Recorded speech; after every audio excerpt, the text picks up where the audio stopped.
Hello, my name is Zoe Schwind and this is Watchpoint. On today's show, we'll be talking to Eternal's DPS soon, the 2019 Overwatch League champion Super, and we'll be handing out some very early season awards thus far. But we want to start off today's show by talking to Jon Spector. He is the Vice President of the Overwatch League. And well, Jon, thank you so much for taking the time to talk to us today. Yeah, thanks for bringing me on the show. How are you? I'm doing great. I mean, considering everything, as we, over the past few weeks, have seen a lot of large public events being postponed, cancelled, or they just had to change their schedule due to the concerns of the coronavirus spreading. Now, this very Wednesday, the Overwatch League announced that it will be cancelling the home match events for the rest of March as well as April. But the matches will still be played, just not in front of the live audiences at the home team's venues. Now, can you tell us what factors went into the decision-making here?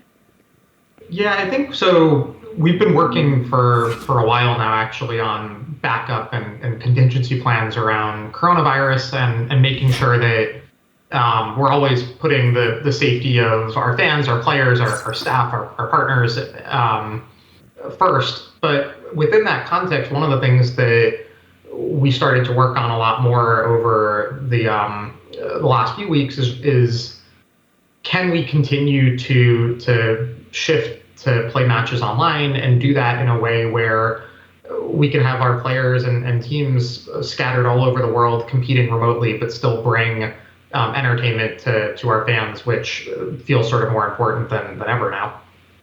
Absolutely. Now, can you tell us when these canceled matches might be played and more so where they will be played? Yeah, so what we're doing, I'm excited, we're going to be starting things back up again actually next Saturday morning, 11 a.m. Pacific for the first matches. We'll talk more about the schedule, I think, in a little bit, but what we're working toward is having 3 groups of teams basically based on geography. So that means that the Atlantic Conference teams, all 10 of them actually are going to be based out of the East Coast of the US. And so we can connect all of them online to compete with each other as they were scheduled to do originally. For the Pacific Conference teams, 6 of them actually, including the Seoul Dynasty, are on the West Coast of the US now and can play each other. And then our 4 Chinese teams can do so too. So the matches will all be played online within those 3 groups. All teams are able to compete from their local hubs and cities and don't need to travel. Well, see, that's fantastic news for everyone watching and, of course, for the teams as well. Now, we just showed the schedule. We just showed the great slate of matches we have ahead of us. The big question, of course, is will they all be broadcasted? Yeah, we're really excited. Our production team has been doing incredible work over the last couple of weeks to set us on a path where we'll be able to broadcast every single one of those matches, even though they're taking place across the world with teams in different places and our production team in different places and the desk and the talent in different places. So I've been just honestly floored by all of the hard work and effort and planning that's been going into this, but we'll be able to bring all of these matches live to our fans on YouTube. Well, speaking of teams across the world, are there any updates at all regarding the Chinese teams? And more so, are all those teams overseas out of harm's way? Yeah, we've been working hand in hand with the 4 Chinese teams really since the start, even before the season began, and talking with them about different options for where they should be based and monitoring travel and immigration issues. So all of those teams now are safe in either China or Korea, and they all can't wait to take the stage again. So take the online stage, I guess, as it were. And start to compete and put on a show for their fans. I think those players, those coaches, and their fans have all really been eager to see what they can do, and it's really amazing. I think that we and the teams have been able to build a plan where we'll be able to compete starting in a couple of weeks from now.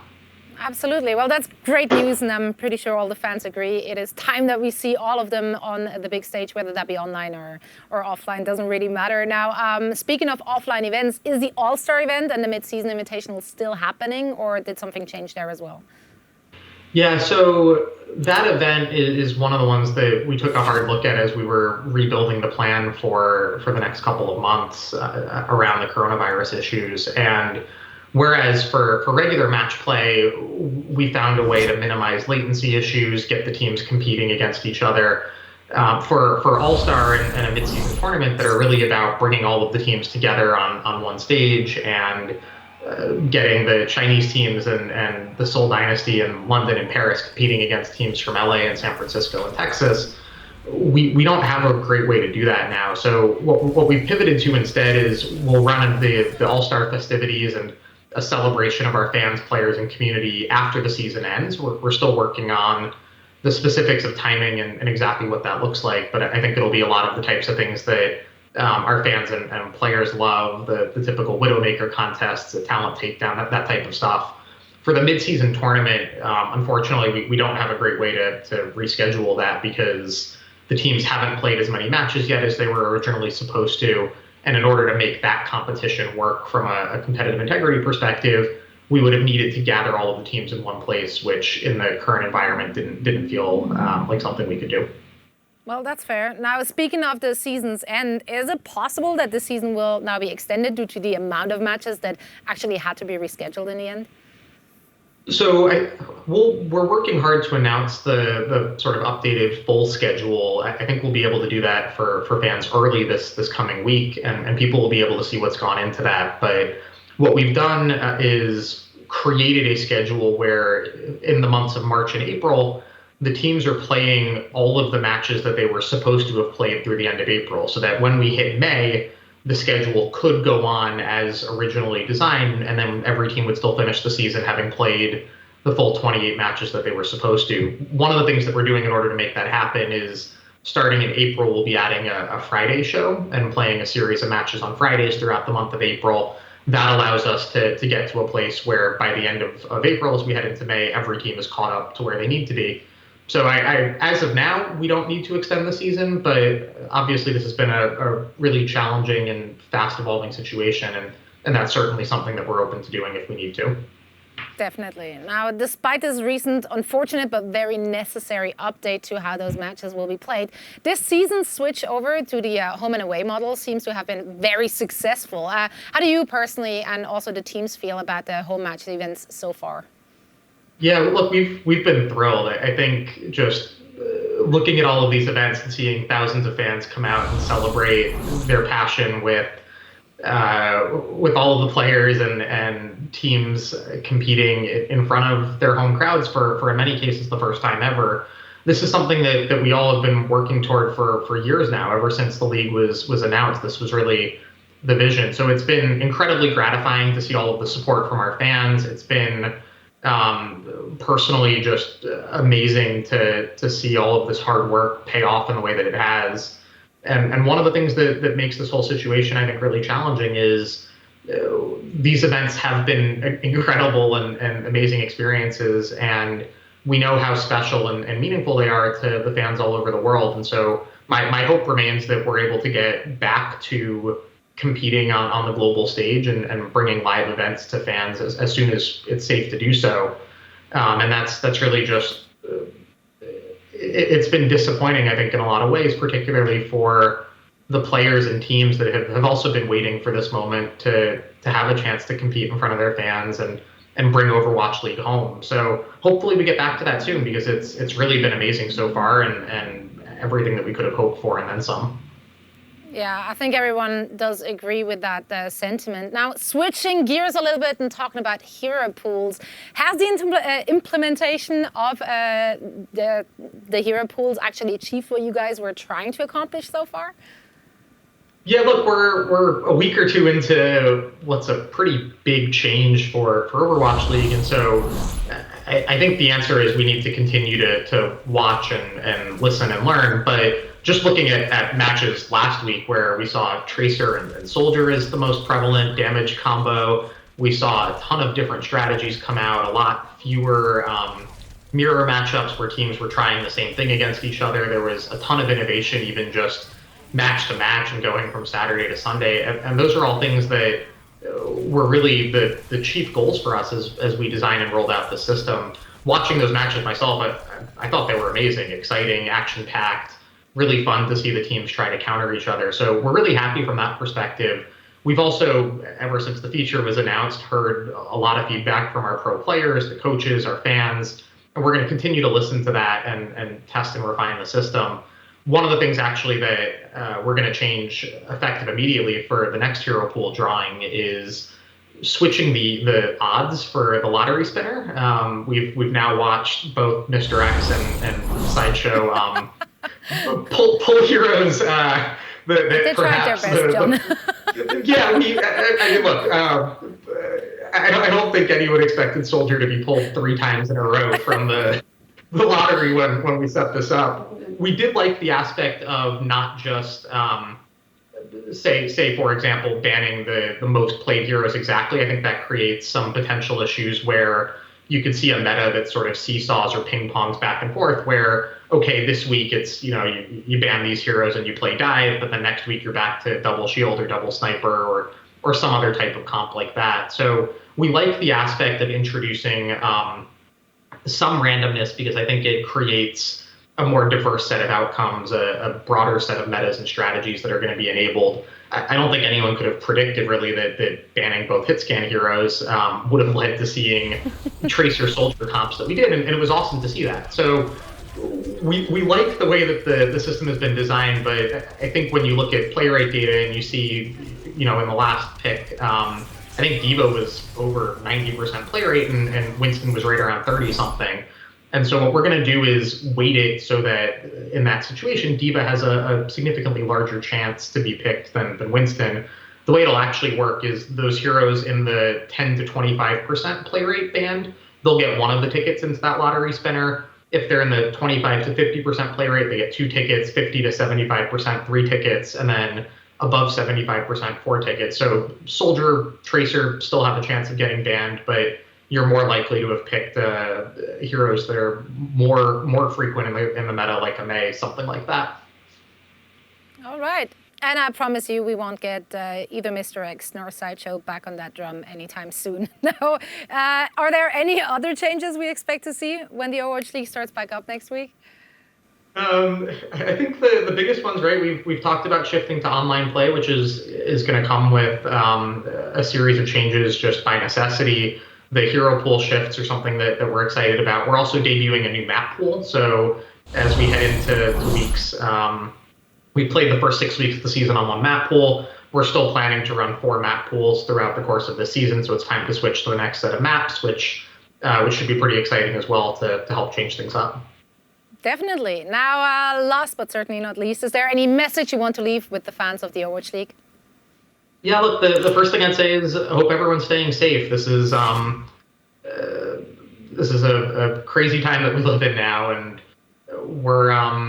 we feel really privileged and thankful for all of the support and understanding and patience that all of the millions of fans around the world have demonstrated as we've worked to change sort of everything and bring Overwatch League matches back to everyone despite all of these setbacks and issues. So thank you so much to everyone who's showed up at events this year. Thank you so much to everyone who's tuned in and watched us on YouTube. And we're really excited to get back into action next week. And thank you all so much for your support. And where can fans go to stay updated on matches as well as other Overwatch League news? Yeah, we'll continue to post updates as regularly as we can on overwatchleague.com as well as on our social channels. And then please continue to follow and subscribe to us on YouTube. We'll be broadcasting live from there starting next Saturday morning. Absolutely. Well, it is disappointing these events had to be cancelled, but health and safety comes first, as you just said, Jon.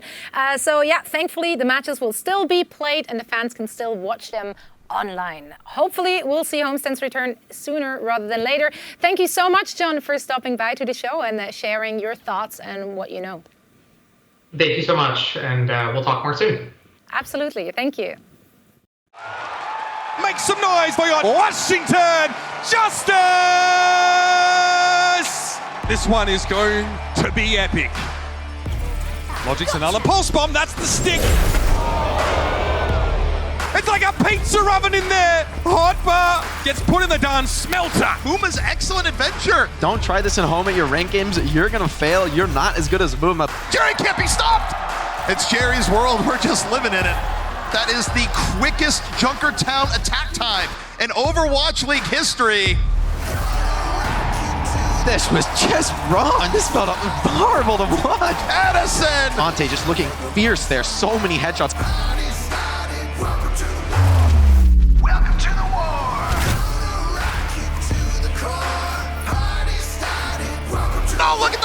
Matrix! Transcendence forward. What a stunner here in Washington, D.C.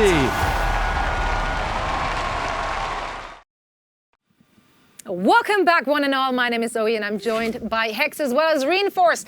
Matches might not happen, but I still think it's a great time to talk about Overwatch. It's always time to talk about Overwatch, Hex. See, Yeah, you're really nailing it. I mean, they paid me to do it, so I might as well continue to talk about Overwatch, right?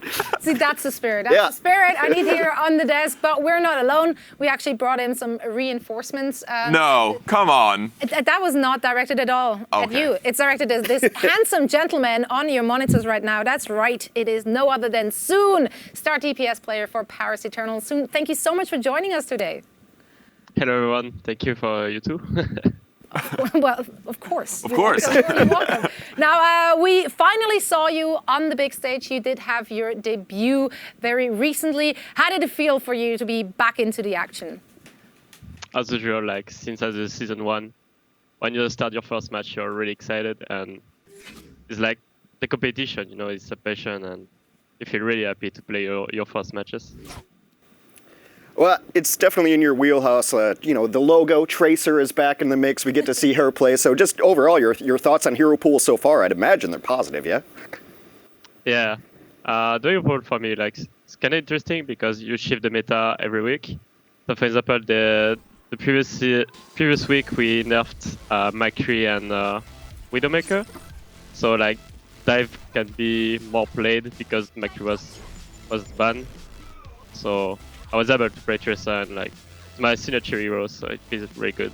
Is that a style that suits you as a team? Do you prefer playing dive, or do you prefer playing more McCree May kind of strategy?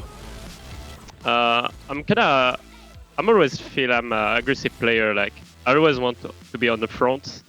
So Tracer is like perfect for me because you all the time go on the back lane and try to do the first move. So I prefer Tracer, of course.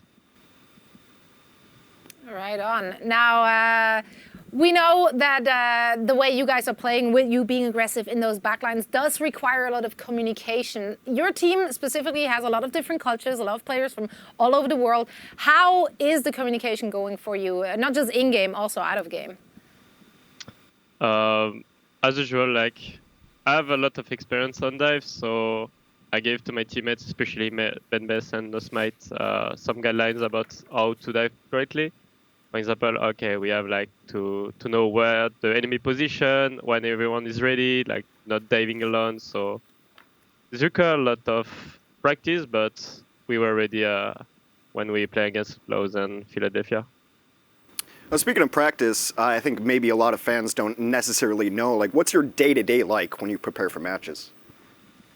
Since the hero ban now, it's kind of hard for players and coach because you have like 4 days to practice. So you have like it's like a run, like who is gonna run the most screens possible. So you have to know which one is the best comp, which players you're gonna put on the comp, and then try to practice the roster the maximum you can. So I know it's like just rush for the week. Just rush. So I have a non-gameplay related question, okay? So you've been in the same team as Costa, okay? And he's joining us on the desk this season. He's new on the desk, new analyst for us. What should we know about Costa? Because you spent a lot of time with him, you hang around with him. What should we know about Costa that we don't already know? Costa? You don't know? I think everyone know Costa. Is like someone pretty nice. He loved to be on the camera and share his experience. Oh, I can tell, yeah. Yeah. And he's pretty smart too. Like he has a good game sense, and as a support player, when he was like main support, was really nice. So I think like to analyze team fights, stuff like that, he's really good. All right, well, he's doing a good job, so. We were trying to get the dirt on him, but Yeah, I was trying to get That was way too friendly. A little bit disappointing, but you know, Maybe he likes yellow or something. You just wanted to know. Like. Now, Soon, you guys had a insane map number 5 when you played against Philly. We have a great clip from your perspective. Can you maybe walk us through what kind of communication went down as this was happening on Oasis? So we know it's the last fight because it's 70%. I see the back lane already on the left, so I call like my team push left because the back lane is already close to us on the left, so we cannot give them too much space. And then like I use my pulse bomb for the trance, and then I died because I was low HP. I was like, oh, it's probably lose because they are +1 right now. But then those my two teammates and Exy able with zombie to reverse. And then I'm like, oh, it's winnable, so I tried to come as fast as possible. And then when I was here, I tried to like call the targets, like Tracer on recall. I tried to focus the Lucio because he's a support player and an easy target for Tracer.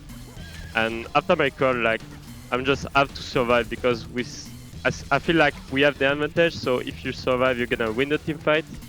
So my only objective right now is just to survive and not dying. And wait, my teammates coming back to dive again, so I'm just waiting. No smite on being to be ready to dive that back lane. So is it just instincts, or do you actually find time to regroup as a team and pull off strategy and organize in the team fights, or is it just every man for himself, kind of instinctive play? When is this game? You have to do both. Like you have to survive, and at the same time you have to plan to dive someone to reverse the situation. So it's kind of hard, but at this moment when Shadow is coming up, like someone is like shouting ball, and like the communication was. That's fair. I was going to ask if it all kind of breaks down in that instance. Just watching it was super stressful, so I can't imagine trying to play it. Might as well be honest about it, you know? Yeah, but that was one of the sickest fight of the season. It was. We were so stressed out watching that. Yeah. So it's really hard to imagine what went through you guys' heads as you were playing it. Huge sigh of relief. It was amazing to witness such high-level play on stage. Soon, thank you so much for joining us today for a quick chat. Thank you too, and yeah, have a good day. Thank you. You too, man. As well, and we hope to see you and the entirety of your team again very soon in game. Now we go from one that was actually not on purpose. Sorry, I had to do it. If you didn't bring it up, it would have been fun. Yeah, we could have just breezed through this. I'm only here like every other week, and every time you're derailing the show. But we kind of like it, so it's okay. We were kind of dealing with it. Now I want to talk about unsung heroes. All the unsung heroes we got to see in action in the Overwatch League so far kind of came back with hero pools. Soldier 76 has not really shown up in the league so far, but perhaps without Reinhardt, maybe you can get more done. You know, Soldier obviously has great mobility. He has a self-heal, very good hit scan hero. First time we've seen it for what, over 30 seconds? Yep. Crazy, man. The Soldier 76, just something we don't really see very often. It wasn't that bad I got rid of McCree, because now we get to see 76. There has to be kills, and here they come. Corey catches Color Hex on his way through. It's going to be an EMP, but Corey is still dishing the damage, and he'll take them all down once more. Oh no! It's like a pizza oven in there! Now Torb May, right? A few months ago, this would have just looked like a little bit of a meme type of comp. The times have changed, Matthew. Sigma, obviously, he has good consistent damage, doesn't have to reload, good shield in terms of uptime, and then also you can place it anywhere. He's got a long stun, the only ultimate that does % health, so he becomes very difficult to deal with over time. Urster is going to switch over to the Junkrat. An interesting choice here, very dominant on this third-point defense. Urster picks up 3. Here's an Ash switch from BQB. How interesting. Widowmaker's like a staple at this part of the map, but obviously not playable here this weekend, so you have to figure another option. Bob will be making an appearance. BQB and Bob like a duo.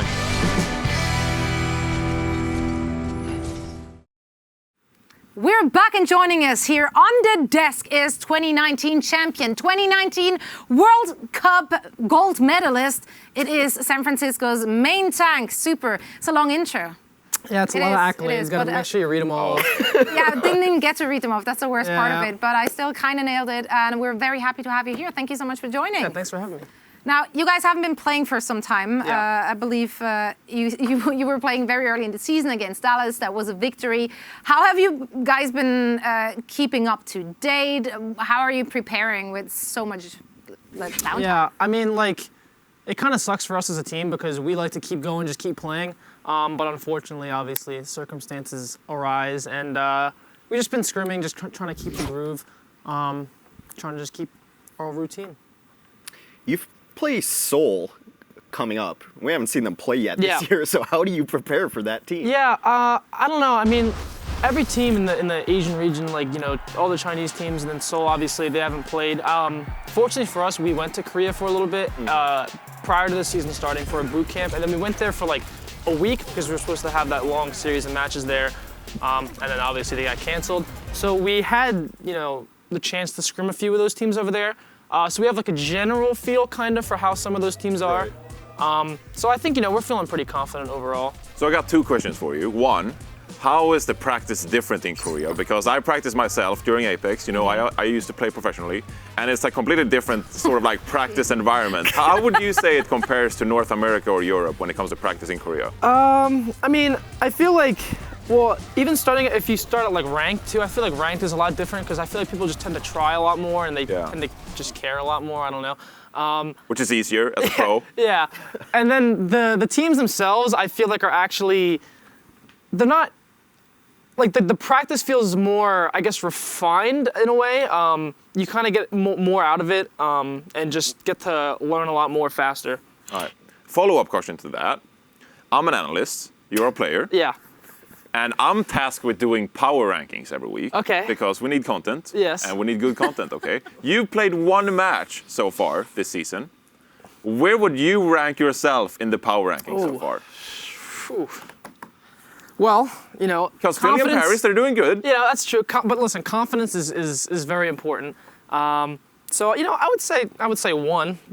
That's just like, I mean, if you don't say you're 1, like, do you really want to win? I knew the answer to this question before you even asked it. That's a really easy one. That's not even like an ego thing, though. That's just like, if you have confidence in your team and your abilities, why would you not put yourself at number 1? You know what I'm saying? No, yeah. I just wanted to hear it from the man himself. Yeah, Johnny. Well, where would you Johnny put us? consistently ranks himself number 2. Well, I would put you at number 1, but Okay. you've only played 1 match so far, Well, which kind of, you know, brings some skepticism. You know, You're like, 100% well, win rate so far. I mean, I mean, the numbers don't lie. Undefeated, yeah, exactly. So it's factual. Yeah. That's all it is. Speaking of facts, Hero Pool kind of mixed things up. Yeah. How is your team feeling about Hero Pool so far? Pretty good actually. I feel like we have a pretty good system in terms of like hero pools and different players. I think we slightly talked about that last year, or I did to people, about how I feel like our team is really strong because we have a bunch of different DPS players. We just signed Unsung, by the way, which you haven't seen him play, but he's crazy. And I think we know how to utilize the most out of our players. So you feel very meta-proofed as a team? Yeah.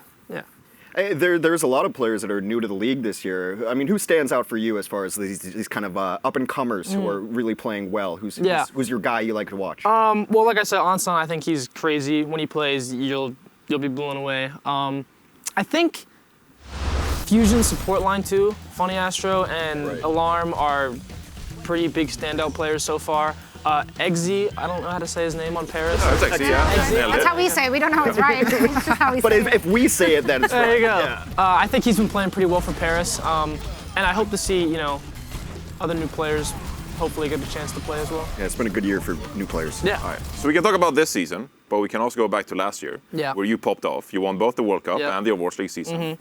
Can you talk a bit about what it was like becoming a champion and actually winning in front of a stage? Because you've been in the scene for a long time, remember?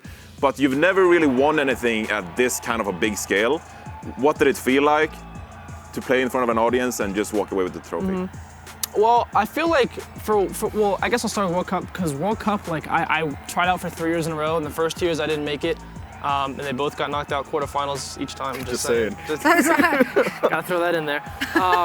But you know, I think finally being able to, like, I guess prove that I can do it on like a bigger stage meant a lot to me, because I know there are people that always thought that I wouldn't be able to do it and I was not gonna have the capability or the, you know, whatever it was, but I always was confident in myself, so I think just finally being able to get that chance, and I made the most of it. Is that what it's about for you? Proving yourself to other people? I mean, sometimes, but I think just I also, you know, love competing, and I like just, you know, being the best and doing what I do. So you want to just do a repeat, or like, is there any goal this season for you? Yeah, I mean, you know, I guess the bar is already set pretty high. MVP? So, and, you know, we'll see what happens with that, but.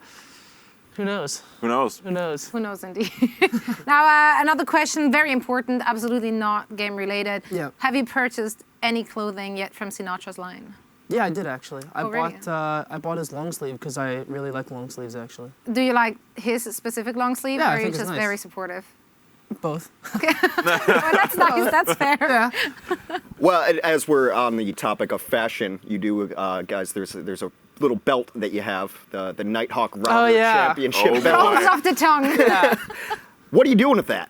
It's Do you just wear it actually- around the house? So last time I saw it, it was on a table in our apartment, in my apartment actually. I don't know where it is now. I think someone took it. It might be at our That'd be the practice. first thing I steal out of someone's apartment. To be real with you. I think it might be at our practice area actually. I'm not too sure. I should probably figure out where that is actually. Yeah, it's Like that's important. You're just so confident that you guys are keeping it anyway. So you don't even need to lost track it it. down. Don't even need to bring it to the next match, right? I don't know what's going on with that. I think it actually works too. It's actually a physical router. You can plug it in. No, I think I might have broke it. I'm gonna be honest. I don't think that thing works. You should have anymore. just blamed Moth. I thought that was your MO. Yeah, well, too late for that. No, it's never too late to blame other people. Trust me, I think. So moving forward, Sinatra has his own clothing line. Yeah. What can we expect from you? Because you're streaming and you're doing really well. Do you have any plans moving forward? Anything you want to do with your life? Yeah, well, I'm not exactly a creative person when it comes to clothing. I didn't pick out this jacket, which I actually like, by the way. Just take it home with you. They Yeah, I they might don't just even steal it. account for I don't know. You could just buy it. I mean, it's probably expensive. I don't listen. It's You just won the grand finals that's and the out of my World Cup. price range. I can't be buying stuff like this. But yeah, I would like to make clothing, but I don't even know where to start. Okay. So. All right, any up-and-coming designers out there? You heard it here first. He Yeah, needs hit me support. Hit him up. He has great ideas, but doesn't know how to Exactly. get it out there. Right. Well, I can't wait to see your fashion line, and I can't wait to see you and your whole team playing again this very weekend. You excited for it? Yeah, I am. I want to get back up and start playing again. All right, you heard it here. Thank you so much, Super, for joining us here on the desk, and we are gonna be right back with more. Hello! Test. Yeah. Sorry, Overwatch, could you speak? Hello. Aim got Overwatch, can you speak into your microphone? Okay, mic test. Echo. Mic check. Yo. Uma. Hello. Dante. No. Blase. Hello. Okay, done. Good job. We don't need Dante. Oh, who's that? You should put your thumb on the camera and piss them off.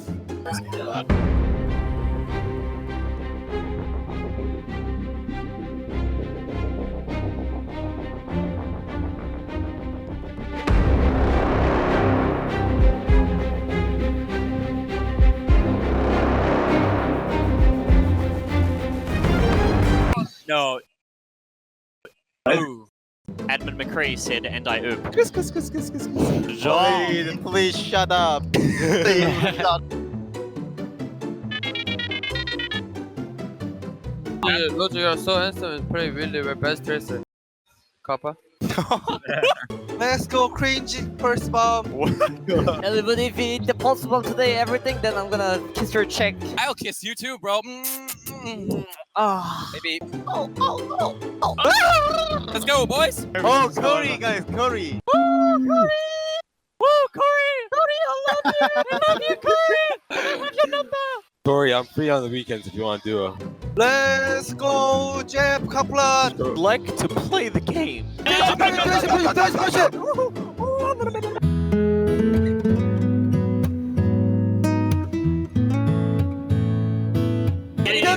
Get touches. Push it. Fight, take.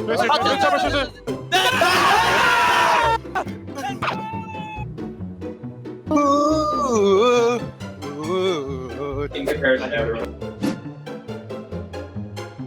May. No, I love you. Did you take caffeine or something? And now, despite this most recent setback, we've had 5 great weeks of Overwatch League matches under our belt. And that means we have more than enough information to work with. So there's no better time. There's definitely There enough is a better information. time. We're going to hand out awards right now. Yeah, that's right. It's time for our way too early Watchpoint 2020 season awards. We have a graphic, so it's real. And our first award is Rookie of the Year.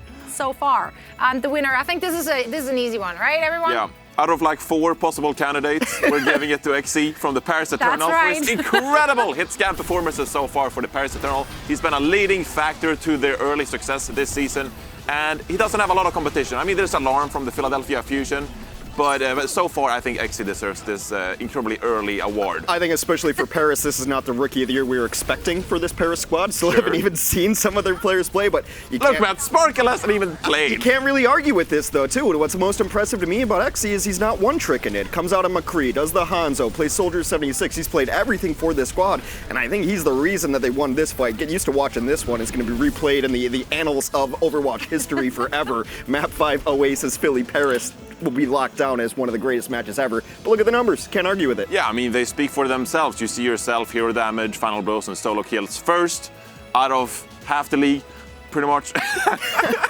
But, I mean, there are a lot of other good candidates, right? We got Hanbin next to him, who's been sensational on the off-tank role, and then we have Alarm from the Philadelphia Fusion. And when you think about it, right, even if Sparkle becomes eligible and gets some playtime and he's incredible, maybe like one of the best players in the league, like he hasn't played enough matches to really deserve the Rookie of the Year award, right? So XE is almost like the leading candidate for Paris Eternal this year. Yeah, I mean, this Paris team is just entirely revamped. Like, no one expected this Paris team to be this good. I think a lot of it is because the players they signed, but also they brought in a whole new coaching staff. It seems to be working out. And you know what? That's a great segue into our next award. That's right. It's going to be our Surprise Team of the Year. We're calling it the Didn't See That Team Coming Award. And speaking of the Paris Eternal, guess what? It's going to be the Paris Eternal. 4-2, an incredible run. I take issue with the title of this award because I've been touting Paris for weeks on end now. Okay. I've got the Twitter history to prove it. Come on. I was the only one who even slightly predicted this upset over Philadelphia. You did backpedal. I backed into it. Let's move on from that. But I've been thinking this Paris team's good since I saw them day one in New York. Like, they just look like a rebound. The thing that's so good about them is they're taking talent that I had given up on and they're making them good again. Again, I just can't get enough credit to the coaching staff. Oh yeah, like Hip and Soon has been playing forever in the award scene, right? But Soon is now back on the Tracer and he's looking awesome. And then you have Nosmite, who didn't really look that good. Even Best looked good when he was playing. Like, they've taken guys who I didn't think were all that good, and they've put on some good performances. The question is, I mean, now they already have one award underneath their belt. Can they continue in such a fashion? Why don't we just give all the awards to Paris now? Like, why do we make it difficult for ourselves? Just give them all to Paris, because they've played like some of the most matches, right? Yeah. Right? What's our next award? Well, do they get it? To Paris. Maybe it goes to Paris, or maybe not. And the next one is, and you know, we had to do it. It's the week-to-week question of any sports or Esports League. Who's the best team? So at only 5 weeks in, the award for definitely, maybe, going to win the grand final Paris? goes to not Paris Eternal. It's, of course, the Philadelphia It's the team that Paris beat, ironically enough. Well, we don't talk about that. I'm pretty sure we had that award and the graphic made before that happened. Yeah, well, they do have the best record. They have the best record. And they only lost to that Paris team in the last 30 seconds of that crazy Oasis. Yeah. Too. Like, Philadelphia has looked the most competent. They've got a deep roster. They just look good.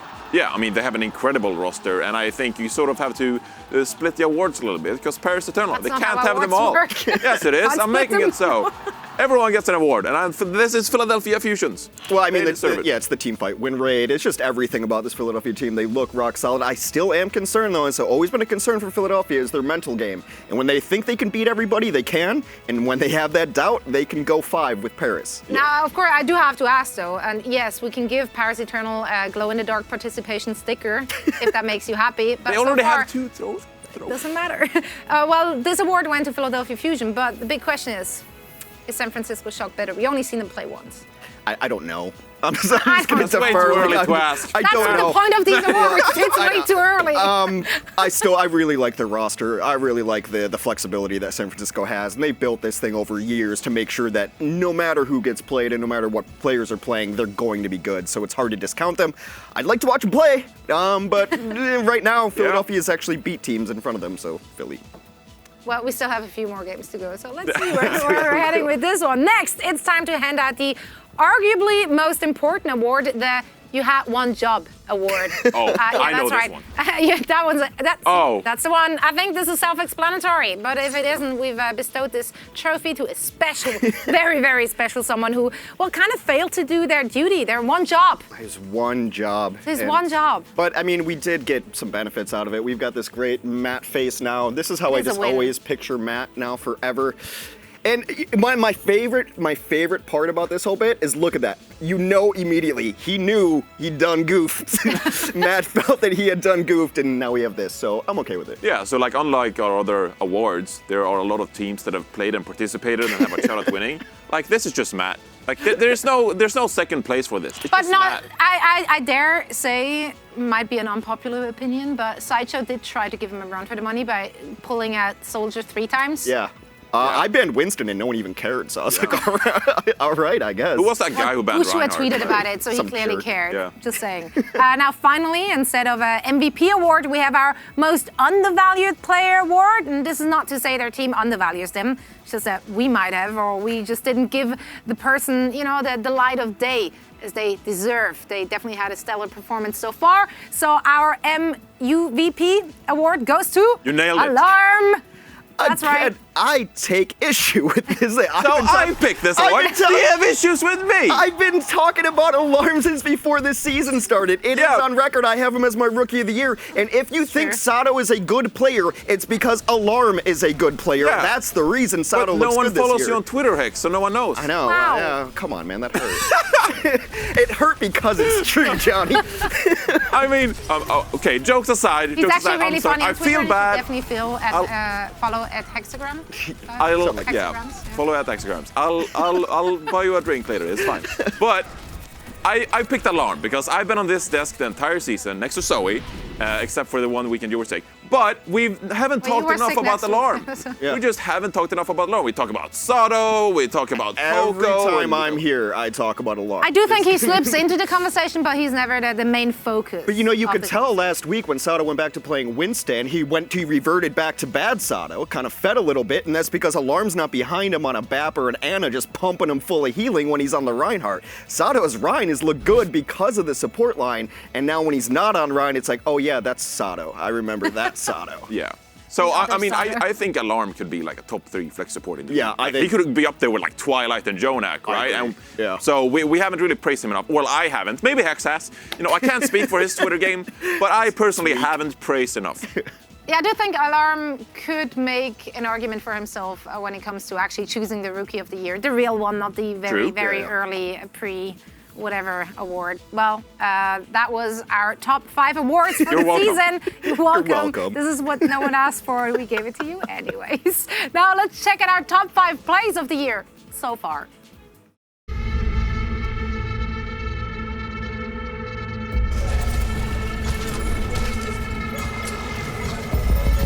And now it's go time!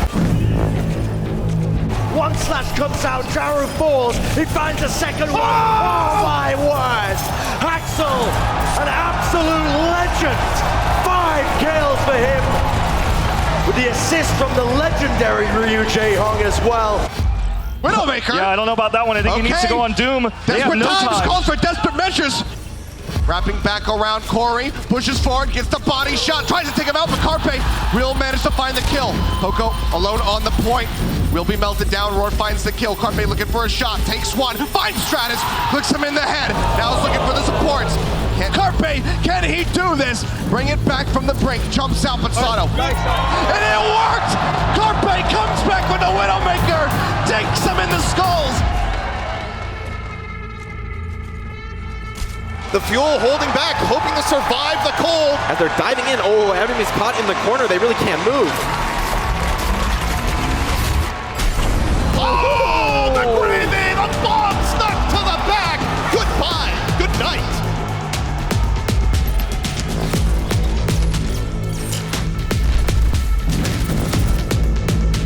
Logic's already got it. Popo gets 4 with a fire strike. The halt set up there from Gator, and they just wipe the floor with him. Team kill comes through. That is disgusting. It's the hold set up there. Let's go, Gavin.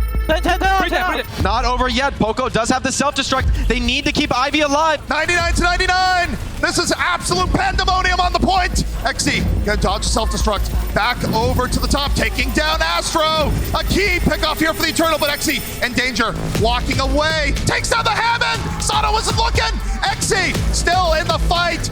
Carpe refusing to give up. Fighting strong. It could be a Tracer duel that decides this round. Soon, so much damage. Can he find a stick? This is so back and forth soon. One side, Carpe, the other. Poco out of the fight. The stick ready. Goes for the Hammond. Does not hit. Both teams, one haymaker after another. XE though takes down Carpe. Carpe out of the fight. Hip 90 to Trance. The Trance could be the nail in the coffin here. Billy Fusion, they're fighting, but soon turns the fight. The Pass Eternal. They take it. The undefeated season is over. Can you believe it? What a stunner here in Washington, D.C. We just saw our top 5 plays of the year so far. Reinforce, which one stands out to you? I mean, there was an incredible 6K Diva Bomb, right? And we love to see it because it's what set up by the Reinhardt, okay? You gotta call that out. Call that out. Look at this distraction shatter from Gig that hits a shield and then the pin, and you get a 6K. It was pretty nuts, but I already talked about it. It's that Philly Paris last 5 minutes on Oasis because it's the closest I've ever come to feeling like I was playing Overwatch while I thought you were going to say alive for a second. I was like, wow. You know me way too well, my friend. No, but this, I was watching it and it felt like playing. And like my Overwatch experience while I'm playing is generally, right? And that's him running I'm away. playing with you sometimes. Yes, I know.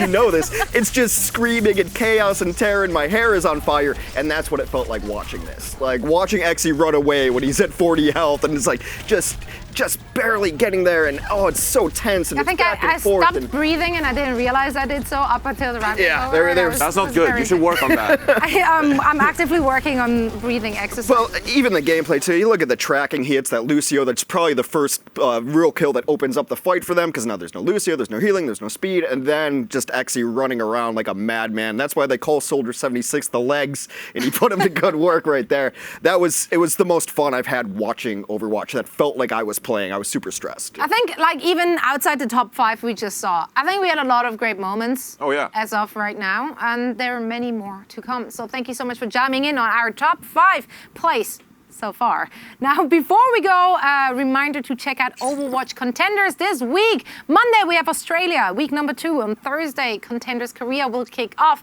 And Friday, Contenders China debuts as well. So lots of action coming your way. That's it for a special edition of Watchpoint. Make sure to subscribe to our YouTube channel here. And for all the Overwatch League related updates, make sure to follow us on Twitter at Overwatch League. So thank you so much for watching. We're going to see you guys again next week for all our matches. Guys, thank you so much for joining me here on the desk. Of course. Matches next week. We're going to play again. Yes. Most certainly.